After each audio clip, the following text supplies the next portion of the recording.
to the goalie when needed. Love it. Okay, great stuff. So I won't ask you an additional question of what is defending. I know we did it for attacking, but essentially defending is the team without possession. So when we chatted about attacking, you're attacking at any moment, really, that you're in possession of the ball. Might not look like attacking, might look like build up, but kind of the opposite of that is you're defending all the time when you don't have the ball. So it either begins from a negative transition, so that would be when you're losing possession of the ball, or from a dead ball situation.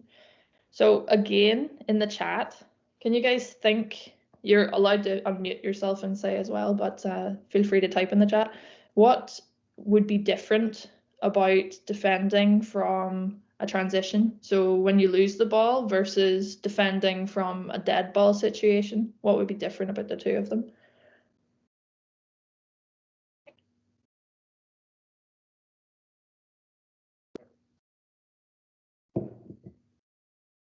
I think in a dead ball, you would want to back up and drop your line. And if it's just like from the play, you would want to contain them as much as possible. Mm-hmm. Awesome, good stuff. Would you say, oh, is that another? Go ahead. Well, when you're like in a negative transition, your team is usually in a defensive disorganization, whereas with like a dead ball, you know who you're marking and you're in the right spot usually. 100%. Great answers. So you're both coming to the same conclusion, and I see Natasha and Samara as well have some additional notes in the chat. But really, when it's live play and a negative transition, like you've said, you have to think a lot quicker to get yourself back into position, whereas in a dead ball situation, you have loads of time to get yourself structured and set up. So really, when we're coaching kids, it's probably most advantageous to them if we do lots of these transition moments where they have to think really quickly and organize their thoughts and actually act upon things, than if we're taking them through loads and loads of dead ball situations, because they don't really get used to thinking quickly and doing things like they would in a game. So looking to the chat, after losing, high press to get the ball ASAP. That is 100% one philosophy that floats around a lot. Graham and I were just chatting about Liverpool. That's one of their kind of key things. Really high press, high up the pitch, try to win the ball back as quickly as possible. Or Barcelona, another example, they have that 6-second rule. So if you lose possession of the ball, there's kind of this win that ball back within the first 6 seconds. Whoever's closest, press the ball, that kind of thought too. So yeah. Samara, you have more time when it's a dead ball, so you can organize more easily. Totally picked my brain, good stuff. And Elizabeth, you have to transition more quickly with a negative transition. Yeah, all coming to the same conclusion. So good stuff. Defending again, the intention is to prevent the opponent from progressing the ball and scoring, of course. It can happen anywhere at any time. So as we mentioned, depending on what the coach actually wants from the team, you could be defending in the opponent's 18-yard box to try and win the ball back, or in another situation your coach might tell you drop off, give them loads of space and time in their own half, and we're only going to defend our half.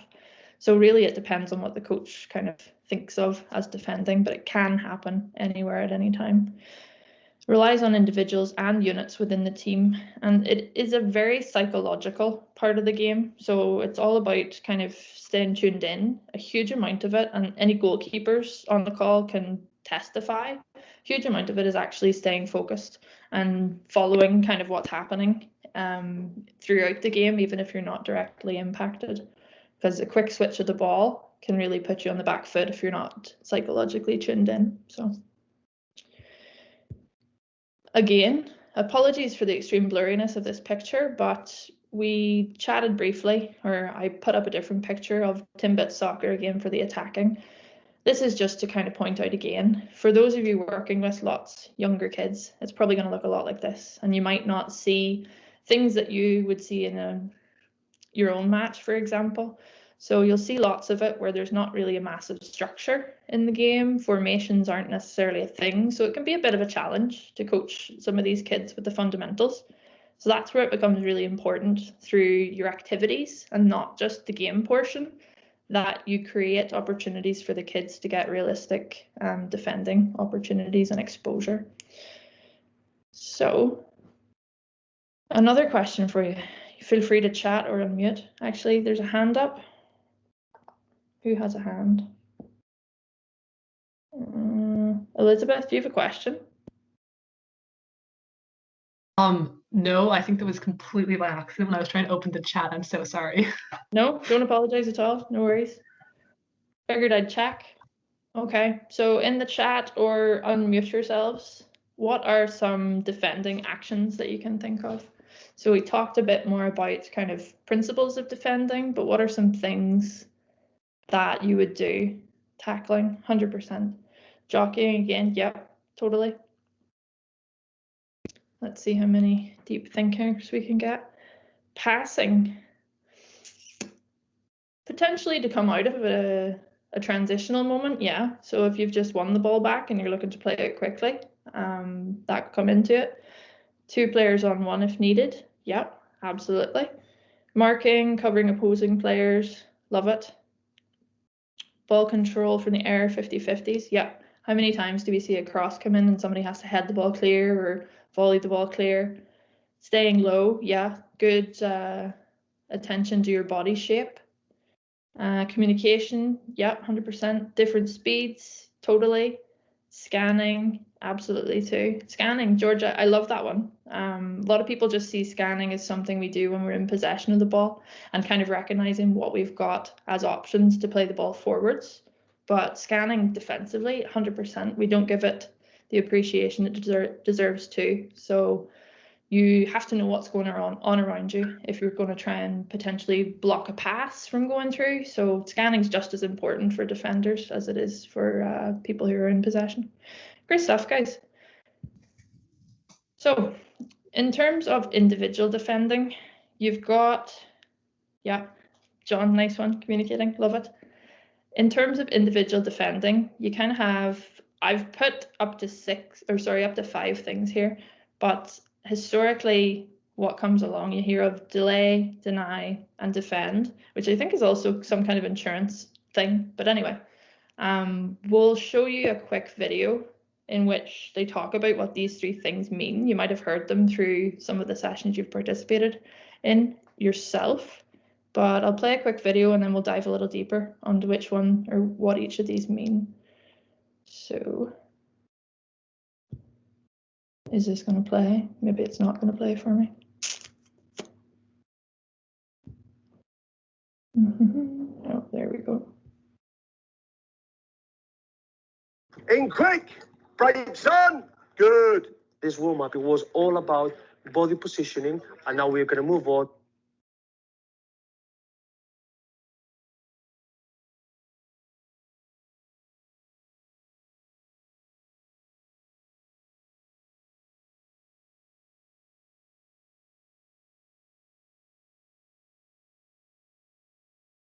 When you approach a ball anywhere, the first thing is you've got to do what?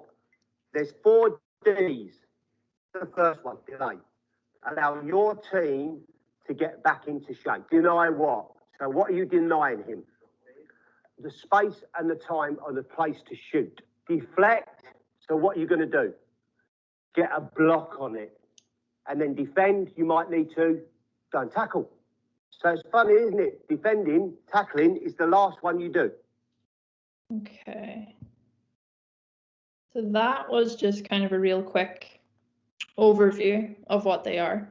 So he broke it down into 4 different elements, and deflect is actually one that I'd never heard somebody use before.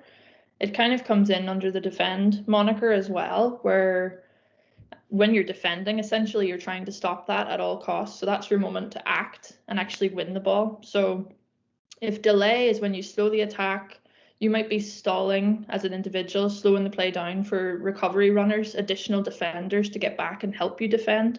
So you're just trying to kind of slow down the momentum that the attacking team has. Deny, you're limiting the space and the time that they have. So preventing forward balls. This might be where you see a couple players go into one player and really crush them out of the game and kind of eliminate the options they have to play the ball forward. And then I've got 3 different ones. Easiest for me is to remember defend, but you've got defend, dictate, or deflect. So this is all about winning the ball. You might be blocking the ball or kind of shepherding a player to take them away from a dangerous area. So we'll dive a little deeper into each one of these and give you kind of a concrete example and some coaching points you might use. So delay, let's see. Delay, deny, defend, dictate, deflect is Sir Alex comms strategy. Love it. Okay, let's see if we can get this video to play.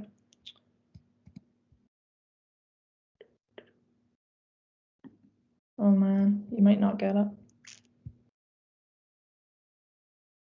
There we go. This is clearing.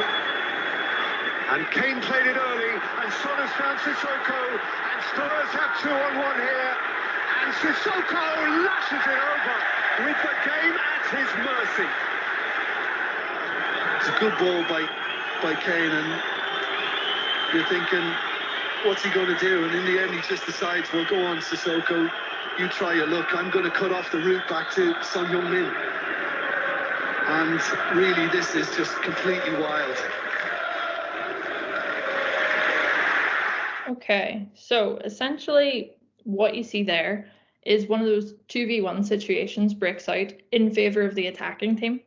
So Van Dijk does a really great job here of actually slowing down their attack. So he's kind of, you'll see his body shape, he blocks the passing option off. So he's kind of putting the attacker in 2 minds as to whether he can play that pass or to take it on himself. So by delaying the play, kind of putting that attacker in 2 minds, Van Dijk's ultimately allowing for recovery runners to get back, which I don't think they do in the end. But it kind of comes to a moment where Sissoko has the opportunity to get a shot off. Van Dijk goes to him, puts that pressure on him. So it's kind of past the point of delaying him any longer. He knows there's no recovery runners coming, and he goes to try and make a challenge, at which point Sissoko skies it. But really, this will happen a lot of times when the attacking side has numbers up. And really delaying is to help your team get reorganized and prepare to either deny or defend the move forward. So some coaching points you'd look for if you're working with a player who maybe is in one of those situations. Might not always be an overload for the attacking team. Could be just a 1v1 or any moment in the game where they want to slow down the attack. So you'd really focus on body shape. So in that clip, you could see he was down really low, which one of you guys actually made mention of in the chat, which is great. He's down low, he's able to change direction quite quickly as he needs to. You also might get into the angle of approach. So although Van Dijk wasn't actually approaching the player, he was blocking off any pass that Sissoko had to the spare man. So he's kind of being aware of the fact that he's doing 2 jobs. He's slowing down the play, but he's also cutting off options. Speed of approach, again, there wasn't really an approach as such in this moment, but it could be that you're going to the ball to close them down. And a lot of times you'll see with wee kids, they'll just go a million miles an hour, run to get to the ball as quickly as they can. And their momentum just takes them right past any kind of effective defending. So there's that kind of controlled slow down approach. Imagine you're driving a car coming up to a stop sign. You're not going 80 kilometers an hour right into the stop sign. You're going to slow yourself down just before you come to it, because that's when you're going to actually start to do a little more defending. Distance from the ball carrier. So if you give them too much distance, obviously that gives them a few more options, but really it would depend on the scenario you're seeing in the game. And then for any of these defensive items, you can really think about the 4 key things. So this one will travel with you throughout all your coaching. You can think about the location of the ball, the location of the player on the ball.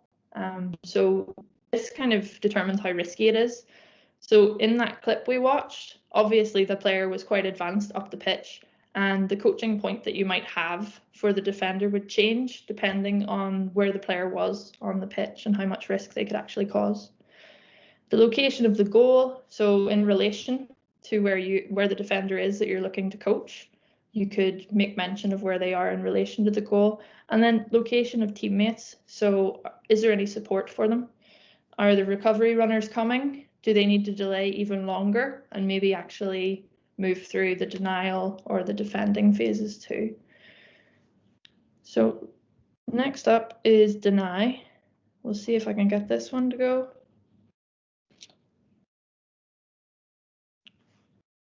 This was a totally questionable video clip. There we go.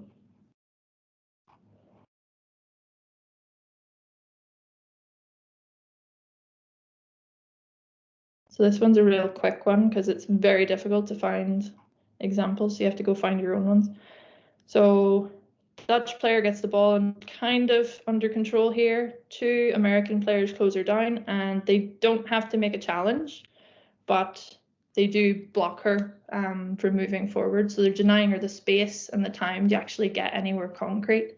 So that was kind of a denial moment that turned into one of those deflect or defend moments too. So similar kind of coaching points you could bring out: body shape, angle of approach, speed of approach, distance from the ball carrier. Ultimately, this is about limiting their forward opportunities. So a lot of what you'll see and a lot of what you'll hear from coaches is force them back. So that basically means you're forcing them to recycle the ball, maybe with their defenders, and that in itself is giving you a little more time to get structure back defensively, and it's not really causing you much risk if they're not getting forward. So this one's all about forcing the play backwards if you can, so the attacking team isn't actually getting any further advanced or becoming much more of a risk. And then as with the other locations, pay attention to those too. So you might see lots more denials happening in the middle of the pitch because it's not as high risk, whereas as we move on to kind of the defending aspect and actually throwing in tackles, you might see that a lot more kind of in your defensive third, where you can't really just deny them space and time. You have to actually go to win the ball, or else they might get a shot off. So defend or dictate or deflect. You're trying to win the ball, you're trying to block the ball. This is that last ditch moment where the play has to end essentially, or you're trying to regain possession of the ball. So to dictate is actually to guide the opponent kind of away from the goal, away from the dangerous areas. So in the chat, I'll ask you real quick, can you think of a time when it's a dangerous position that the attacker has the ball and it makes more sense to dictate rather than to defend? Probably only a few that spring to mind. So can you think of a time when the attacker is in a dangerous spot, but it makes more sense to dictate rather than try to actually win the ball? Oh, bingo. James killed it. Killed it, Emily. Shooting from inside the box, 100%. So yeah, you're the last man back and they've speed. Yeah, absolutely. In the box trying to score. Great stuff. We got some soccer minds in the room. Okay, excellent. So James, since you're our first answer, do you want to unmute and let me know your rationale? Yeah, just because like inside the box, like they're pretty much always gonna just go for a shot. They're right there, so there's nothing else you can do other than just try to like get the ball out of there. Yeah, great stuff. Great stuff. Yeah, so dictating the play in the box, you don't want to just dive in. That's how a penalty is conceded. So really it's damage control and get yourself into a better position where you might be able to actually win the ball. So good work, guys. Some coaching points for that. Again, lots of these are applicable to the various ways you can defend. So body, angle, speed, distance. Timing is a really big one here, and we did just touch on it.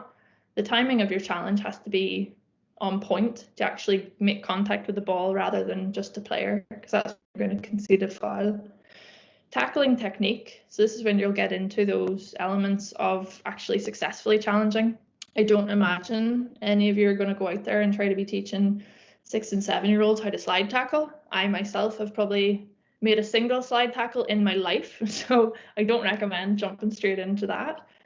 And game management is another one. So this kind of comes more under a competitive moniker, but it's worth knowing. So it's worth educating the players and getting them to understand when they need to make a last-ditch challenge and when they don't really need to make that last-ditch challenge. Is there another way that they can slow up the play? Can they continue to delay and deny without actually diving in? So all valuable stuff.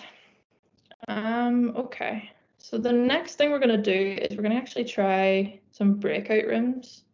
Does anybody have any questions about anything we just covered before we spend 15 minutes on a task? Just fire them into the chat or raise your hand. Okay, I think everyone is back. With the exception of Natasha. Natasha, are you back? Yeah, I didn't get kicked out of it. Okay, good. I had to check. Seems like you're a special case with Microsoft Teams, so no judgments. Okay. I will open the floor. Does anybody want to share what their group went through? If you do, just put your hand up. Use the wee thing.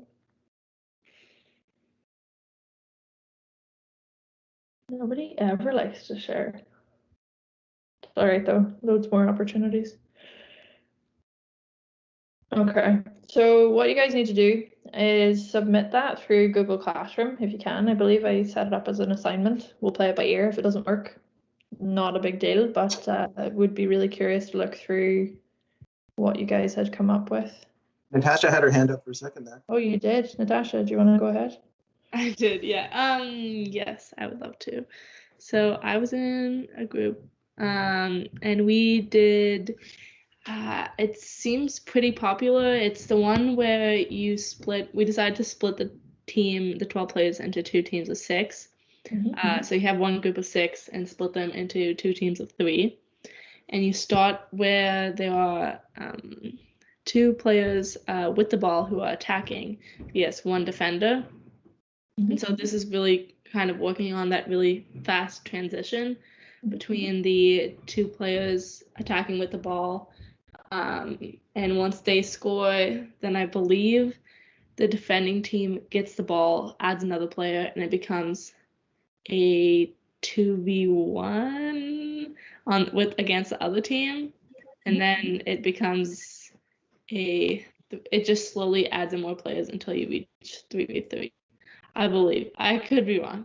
I'm a little iffy on this. But our coaching points were, if like one of my group mates wants to step in. I think what we were thinking is like after the team that has 2 attacking, and then the one team that has 1 defending has 2 players jump in, so then it's a 3v2. So it like switches the attacking and defending teams. And again, the attacking team is the extra player. And then once the attacking team shoots on the other side, then the last player comes in and it's a 3v3. Yes, thank you, Elizabeth. And then our coaching points, we had delaying, so focusing on the body shape and forcing them outside by getting low. Fast transitions, and then communicating with your teammate, specifically during that transition period. And the equipment was just cones, ball, and net. And then we have a lot of progressions, actually, but some of them were like time. So the attacking team would only have a certain amount of time to score, which means the defending team would more work on delaying, or the attacking team must shoot by a certain distance. So the defending team would work on things like deflection. Yeah. Great stuff, guys. I saw, John, your bubble was lighting up. Did you have a comment or? No, sir. I was just saying that was a really good example. It's a good drill to show it. It's the drill that keeps going back and forth, and everybody gets involved, and it's about defensive decision making. So, good drill. Thanks, guys. Yeah, and you'll probably see, obviously in a virtual learning environment, we're stuck a little bit with limited visuals, and you'll see when you do get out on the pitch how much visuals make things that much easier. Anybody that does want to share a screen at any point through these, feel free to just say, okay, I'd like to share and show what we've done. Just opening that up to you. Samara, did you and your group want to share? You don't have to. Just figured I'd ask since you put it Julie had her hand up too, Fawn, sorry. Who did? Sorry? Julie. I was trying to ask my group. I don't know if they saw it yet.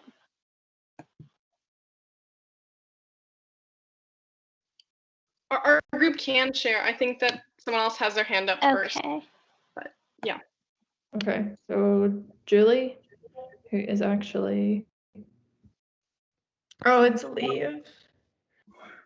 okay. Leave. You wanna go? Yeah, well, we had this idea like we've all done it before, like where you have like sections of 3, and in the middle there's 3 defenders, and on the 2 sides there are 4 team, like 4 players in like teams, you know, 1 team per side. And the team on like the right side, for example, has to do 4 passes, and then they have to try to switch the play or like pass it to the other attacking side without the defenders deflecting. So you're working on in the middle with the defenders, like the deflecting, defending as a unit and all that. And you have 1 defender sent into the attacking area to try and shut the play down before they can cross it. Awesome. Great stuff. Oh, and like didn't really talk. Well, yeah, we talked a bit about progressions, but just like changing it up so you can either make it harder for the attackers, for example, adding in more defenders. You could also leave it open for the defenders, because if you send in more, it will be harder for the defenders in the middle to block some shot, like crosses. But you can also add more of a touch restriction for the attackers, and yeah. Awesome. Great job. Nice one. Thanks, Leaf. And then I think Emily, Samara, did you guys want to go? You don't have to again, but you're welcome to. Sure. Emily, do you want to share your screen? Sure. Possibly? I could share my screen, or I can just talk Okay. about it. It's easier for me if I can visualize while I do it. So, Sure. thanks.